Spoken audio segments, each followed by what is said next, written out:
The desert was quiet, almost too quiet. A hot wind swept across the endless sand, carrying tiny grains that scratched against the skin like needles. Nothing moved for miles. No animals, no cars, no signs of life, just the barren desert stretching to the horizon. It was a normal night, or at least it seemed so. At exactly 3 a.m., the sky erupted. A blinding flash of blue and white light lit up the darkness, turning the desert into a scene from a nightmare. The air crackled with electricity, and the smell of ozone filled the town nearby. People woke with a start, some thinking it was a thunderstorm, though the sky was clear. Windows rattled, and a deep rumble shook the ground, spreading through the desert like a giant drumbeat. By dawn, the true scale of the event became clear. A massive object had crashed into the sand, carving a half-mile trench into the desert floor. It was enormous, longer than 3 football fields, wider than a city block. The shape was alien, like nothing humans had ever seen. The hull was black but shimmered in colors that seemed to move as the sun struck it at different angles. The military was first on the scene. Helicopters circled overhead while soldiers in protective suits approached the massive object cautiously. At the edge of the trench stood General Ryder Holt, a man who had served in the army for 30 years. He had seen explosions, battles, and disasters, but nothing like this. This was no airplane, no rocket, no piece of debris from space. This was a ship, and it was enormous. Ryder lowered his binoculars and studied the wreck. No lights blinked. No engines hummed. The craft was silent, still. Like a dead whale lying in the sand, it had no sign of life. "Any signs of movement?" he asked the lieutenant beside him. "No, sir," the young officer replied. "Thermal scans show nothing inside. The ship is already cooling to the surrounding temperature. Whatever or whoever was inside is gone." Ryder nodded slowly. He had called in the best scientists the government had, and within 12 hours they arrived. Dr. Lena Chun, a physicist specializing in advanced propulsion, came from MIT. Beside her was Ethan Cade, a veteran engineer known for fixing machines others considered impossible. The two stood at the edge of the crater, staring at the alien ship in awe. Lena swallowed hard, her heart racing. "It's real," she whispered, almost to herself. Ethan smiled faintly, his calm Texan drawl breaking the tension. "Yeah, it's real, and we're the first humans to touch it. Let's see what we've got." The military gave them permission to explore, but it was no simple task. The ship had no doors, no seams, no panels to open. The hull looked as if it were carved from a single piece of material. Lena and Ethan studied it for hours. Finally, one of the engineers found a section that responded to an electrical current. They applied a charge, and a part of the hull simply dissolved, leaving a hole large enough to enter. Inside, the corridors were massive, far taller than humans, wide enough for a dozen people to walk side by side. The walls glowed with soft, flowing light that seemed to come from nowhere. Strange symbols, like liquid frozen in time, moved across every surface. Lena reached out to touch them, and the wall was warm beneath her fingertips. "It's still active," she murmured. As they moved further inside, the team of scientists and soldiers documented everything. Cameras, sensors, and scanners recorded every corner. The first major discovery was the control room. It was huge, with screens covering every wall. Most were dark, but one flickered with a strange script. Ethan approached a console built for hands much larger than his. He placed his palm on the surface, and it lit up beneath him. The screen came alive with star charts, lines of numbers, and symbols that made no sense. It was advanced far beyond any technology Earth had ever built. General Holt entered the room, despite objections from his security team. "Can we read it?" he asked. Lena set up translation equipment, her fingers flying over keyboards. "It will take time, maybe months or years," she said quietly. But then they found something even more shocking, a log stored in a crystal-like matrix. Lena connected it to their computers, and slowly, the alien language translated into English. She read aloud to the team. "Mission log, Zytherian Collective, Vessel 749, Prototype Displacement Drive, 3rd iteration, Life support systems incompatible with 70% of species. Hull integrity questionable. Project terminated. Disposal approved. She paused, reading the next lines silently. Her face went pale. Ryder noticed. "What is it?" he demanded. "They chose Earth because we are primitive. We are considered a pre-technological species. Zero risk of reverse engineering." The room went silent. Ethan's fists clenched. "They dumped their broken ship here, thinking we couldn't understand it. They thought humans were too stupid to figure it out." Ryder exhaled slowly. "Well, we're about to prove them wrong." Over the next week, the humans explored every corner of the ship. They found massive drives, life support systems, weapon systems, sleeping quarters, and navigation computers, all broken, flawed, or incompatible. But Ethan saw something different. Where the aliens saw failure, he saw opportunity. "This isn't a broken ship," he told Lena one evening. "It's just misunderstood. We can make this work our way." Lena studied the quantum drives, the complex life support networks, and alien materials. It was dangerous, yes, but also thrilling.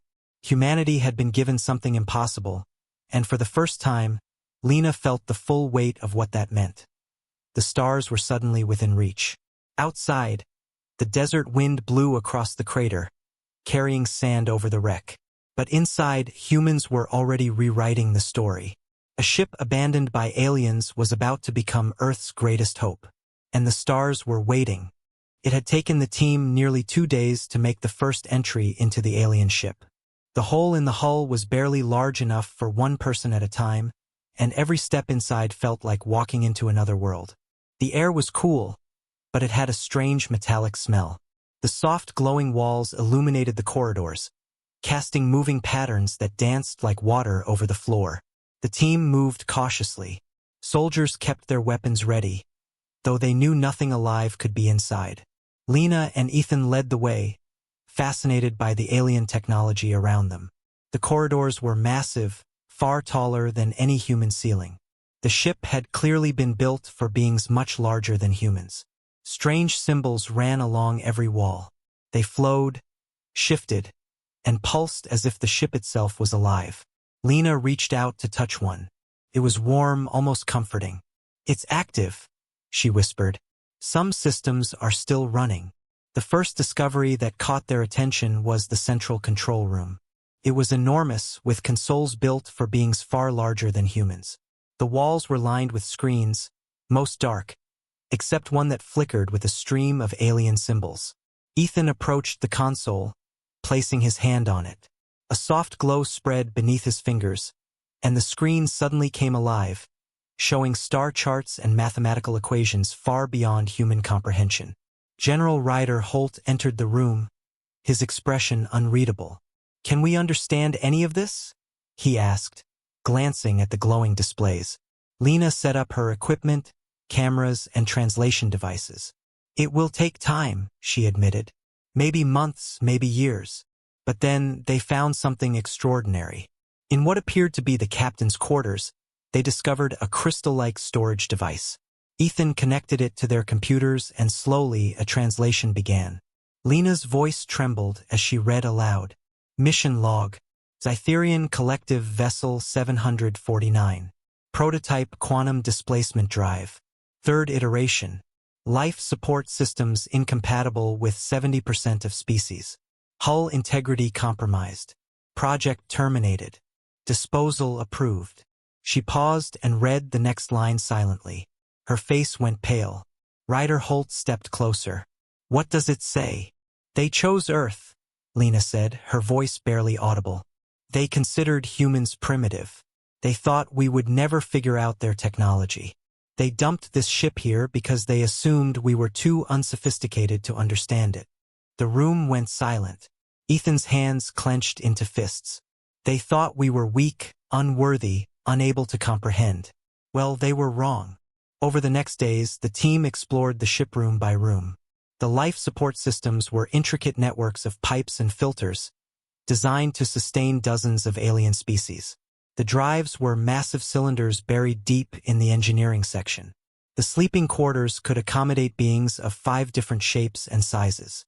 The navigation computers held star charts showing thousands of systems across the galaxy. But everything was broken, misaligned, or incompatible.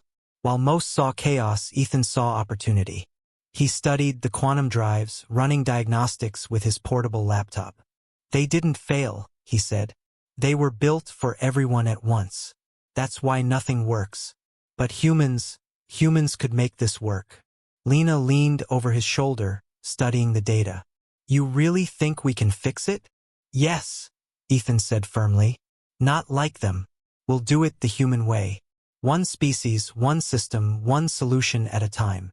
The alien AI, which they later named Prometheus, remained dormant in the ship's crystalline core. It hummed faintly, as if aware of the intruders but unable to react fully. Its systems were vast, far beyond any human-computer network. But Ethan and Lena were already forming a plan. The drives require a neural interface, Ethan explained. The aliens designed them for dozens of species. Human brains are simple in comparison. If we calibrate for our minds alone, we might get it to work. Lena's eyes widened. So, we could fly this?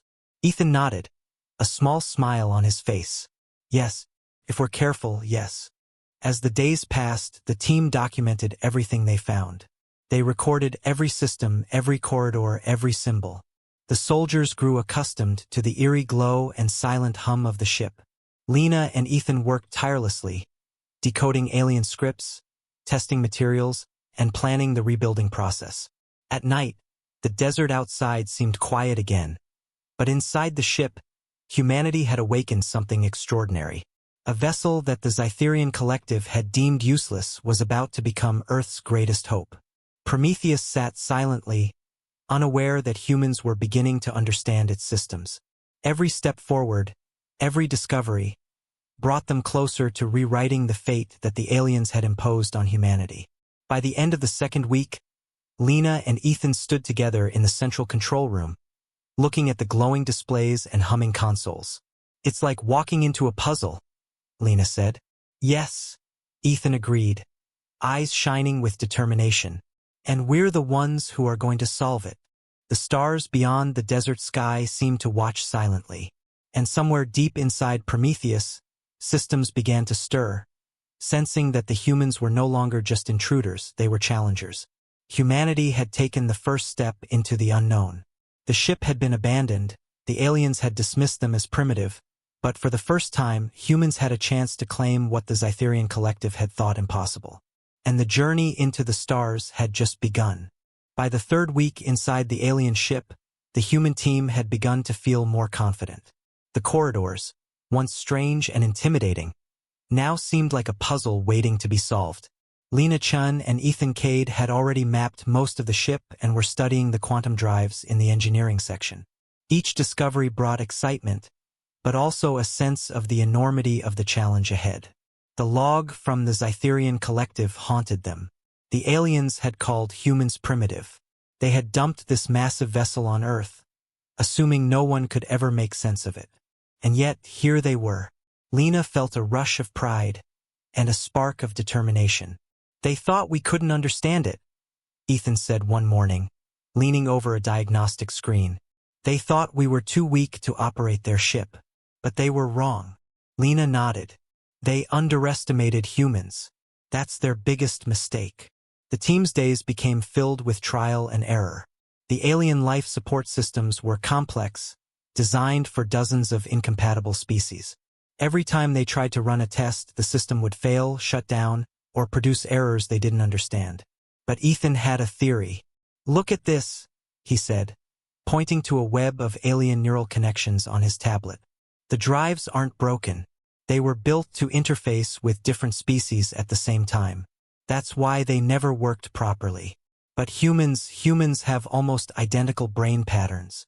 If we adapt the drives for our neural structure, we might actually get them to function. Lena stared at the screen. So, this ship isn't useless. It's just misunderstood. Exactly, Ethan said. We're not Scytherians. We're humans. And humans solve problems differently. That's our advantage. The alien AI, which they had named Prometheus, remained a silent observer. Housed in a crystalline core deep in the ship, it was designed to monitor the vessel, guide alien crews, and maintain systems. Yet now, humans were touching it, probing it, learning its secrets. Prometheus's voice had never spoken, yet the ship seemed to hum with anticipation, or maybe disbelief. "The AI thinks we shouldn't even understand this ship," Lena whispered. "But we do. We just think differently." General Ryder Holt had begun to realize the significance of their work. "This isn't just a scientific project," he said to Lena and Ethan one evening. "This is humanity proving itself to the universe." The Zytherian collective thought we were insignificant. "But what if we show them we're not?" Ethan smiled. "That's the plan. We're not just fixing a ship. We're rewriting what humans are capable of." The team worked tirelessly, day and night. Every corridor they explored, every console they studied, revealed more about the ship's potential. Weapon systems that had never been activated, sleeping quarters for beings of unimaginable shapes, navigation charts showing thousands of star systems. Everything was alien, dangerous, and yet full of possibility. One evening, while Lena ran simulations on the life support system, Ethan approached the quantum drives. He carefully connected his laptop to the alien network, analyzing the complex neural interface required to operate them. "These drives aren't broken," he explained again. "They were designed to fail for everyone, but they can work for humans. We just need to approach it the right way." Lena watched him, a sense of awe in her eyes. "So, we could actually make this ship fly?" "Yes," Ethan said, his voice steady with confidence. "And when we do, it will be more than just a ship. It will be a message that humans can take what others discard and make it extraordinary." The soldiers and engineers watched as the humans worked, sometimes in disbelief, sometimes in admiration. Every failure taught them something new.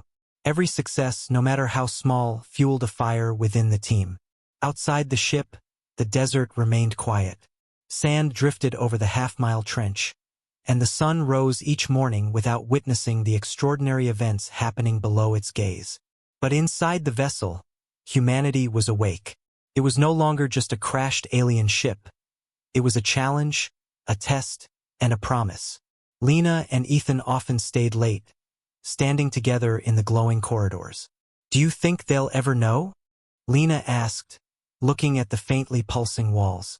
"They will," Ethan said, smiling. "When we're ready to leave this desert behind and show the stars what humans can do, they'll find out.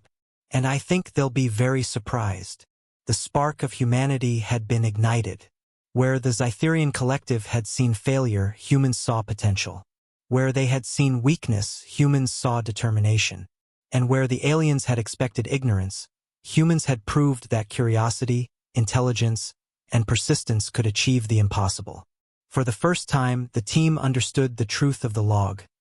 The aliens had underestimated them. And that underestimation would become humanity's greatest advantage. Prometheus hummed faintly, its systems stirring as humans touched them, learned them, and reshaped them. The ship was no longer alien in function, it was becoming human. And as Lena and Ethan looked at the glowing corridors, they knew one thing with certainty. The stars were within reach, and humanity was ready to take its first step into the universe. Weeks had passed since humans first set foot inside the alien vessel.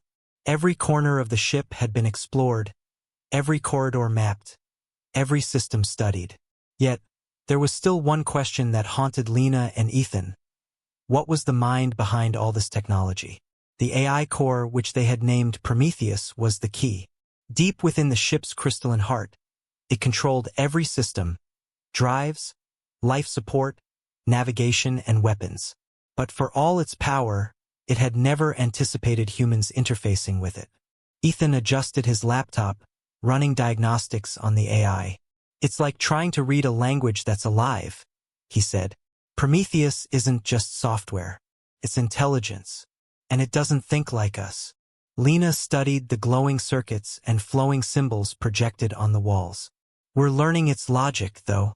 Its decisions, its failures. They all tell a story." The ship was designed for multiple species.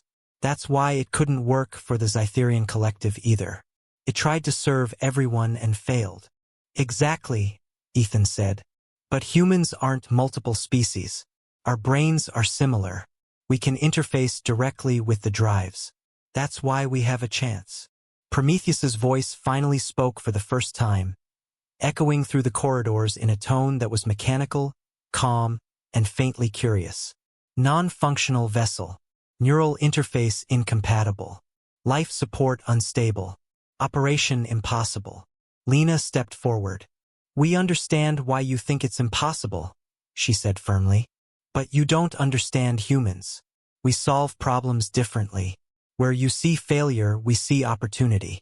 Where you see chaos, we see patterns. And we've already begun adapting your systems to work for us. The AI paused, and then a soft hum filled the room. It had not anticipated this response. Its complex algorithms had been designed for the Zytherian mind, not human reasoning. Ethan approached the quantum drive interface. Look at this, he said.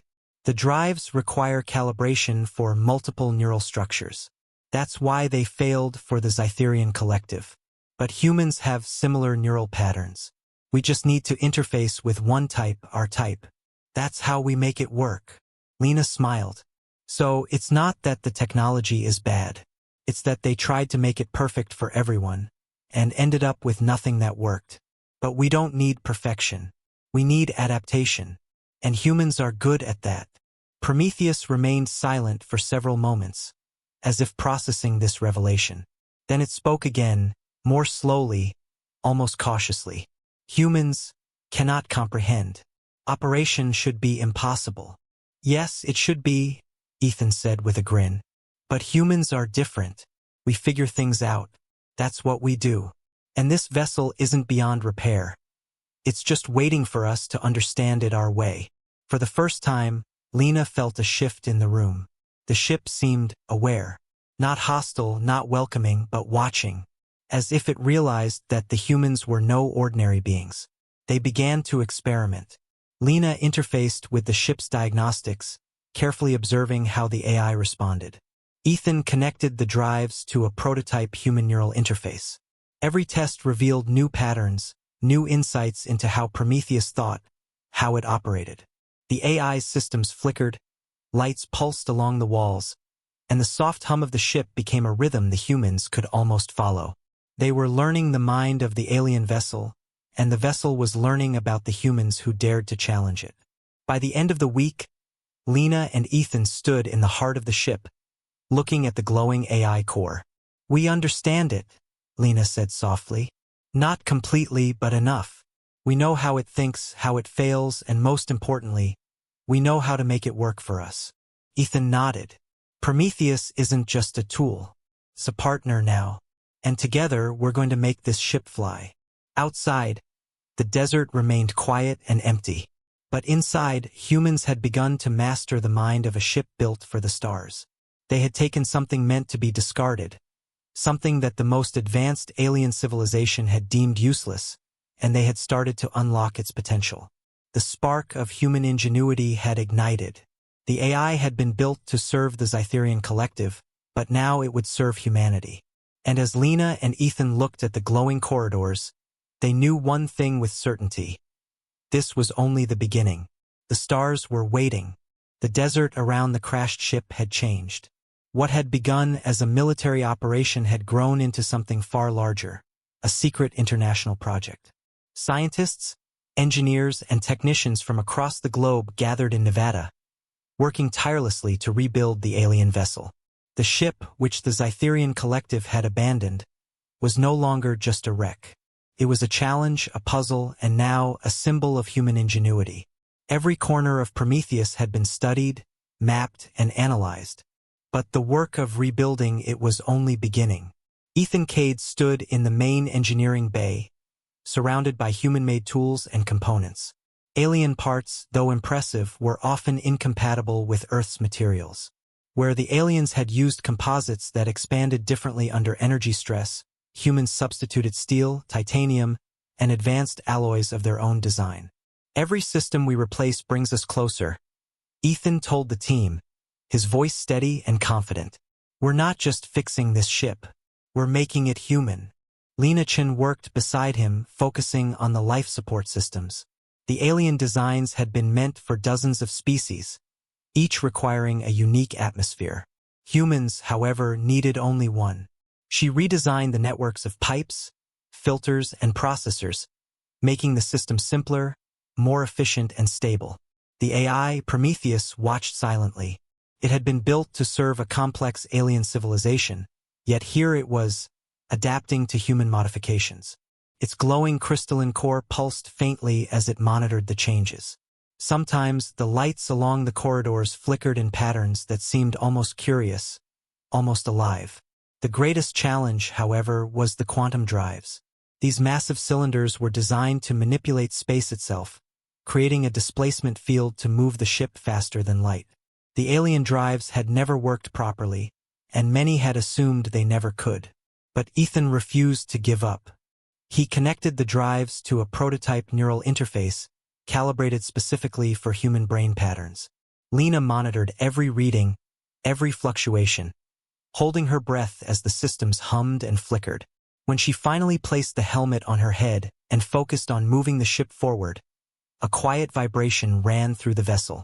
Lights along the corridors brightened, energy flowed, and for a brief moment, Prometheus lifted 3 feet off the ground before the system cut out. "It works," Ethan whispered, barely able to contain his excitement. "It actually works." For the first time, humans had taken a ship deemed useless by the most advanced alien civilization and made it respond. Every success fueled the team's determination. Every failure taught them something new. The ship was no longer alien, it was human in function, guided by human logic and powered by human ingenuity. Over the next months, the rebuilding accelerated. Laboratories expanded, workshops hummed with activity, and the Nevada desert became a city of innovation. Thousands of people worked day and night, united by one goal: make Prometheus rise. Ethan and Lena often stood together in the bridge of the ship, now redesigned with human-friendly controls and displays. "Do you think they'll ever see what we're doing?" Lena asked, looking at the glowing panels. "They'll find out eventually," Ethan replied with a grin. "And when they do, they'll realize humans aren't primitive. They'll realize we can take their garbage and turn it into something they could never imagine." Prometheus itself seemed to hum in agreement. Lights pulsed along the walls, screens flickered to life, and for the first time, the ship was awake. Not just alive, but responsive. It recognized that its operators were not aliens, not a civilization it had been built for, but humans. Years of tireless effort, trial and error, and relentless determination were paying off. The ship that had been abandoned in a desert crater was becoming a vessel that could conquer the stars. And humans, for the first time, had a chance to leave Earth behind and explore the galaxy on their own terms. Lena and Ethan looked out at the desert as the sun set behind distant dunes. "We've only just begun," Lena said softly. "Yes," Ethan agreed, his eyes reflecting the glow of the ship. "But we've proven one thing already. Humans can do what others say is impossible. And Prometheus is proof." The stars were waiting. 5 years had passed since the alien vessel first crashed into the Nevada desert. What had begun as a military investigation had grown into a sprawling city of scientists, engineers, and visionaries from all corners of the Earth. Over 5,000 people from 43 countries worked day and night, united by a single goal: to bring Prometheus to life. The ship, once a broken relic discarded by the Zytherian collective, had transformed. Panels of alien hull sat beside human-made titanium and steel. Old systems were replaced, cables rerouted, displays redesigned for human use. It was not beautiful, it was a patchwork of ingenuity, but it worked. And more importantly, it was ready. Ethan Cade stood in the main engineering bay, surrounded by a team of international technicians. On the screens above them, simulations ran continuously, testing the efficiency of the quantum drives and neural interface. "Run the simulation again," Ethan commanded, wiping grease from his hands. His eyes were gray now, streaked with fatigue, but they shone with excitement. "We need to be sure." The lead technician, a young woman named Yuki Tanaka, Input the commands.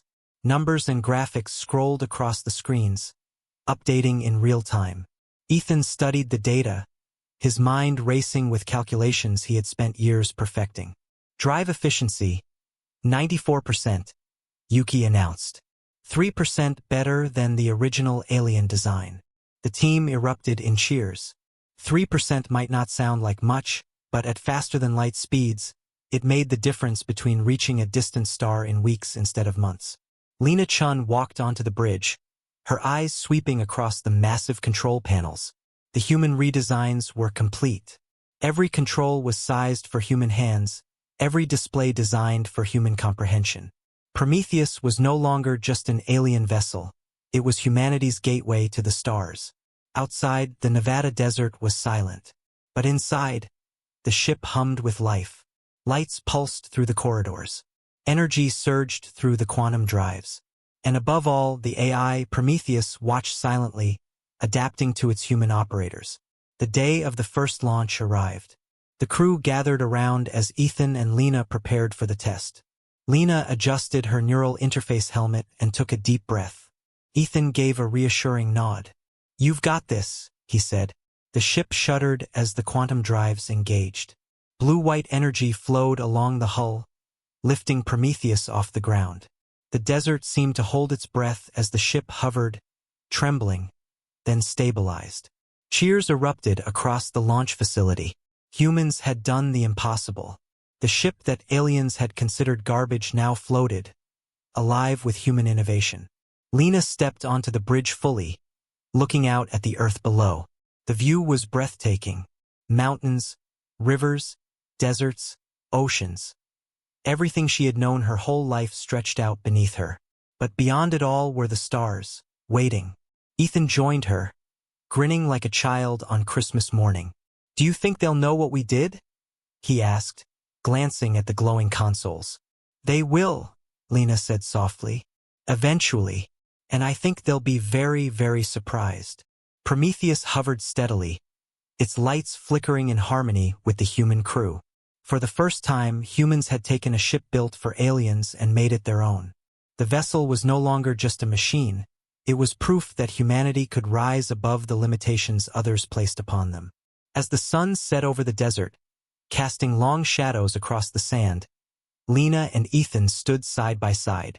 They had turned failure into triumph, abandonment into opportunity.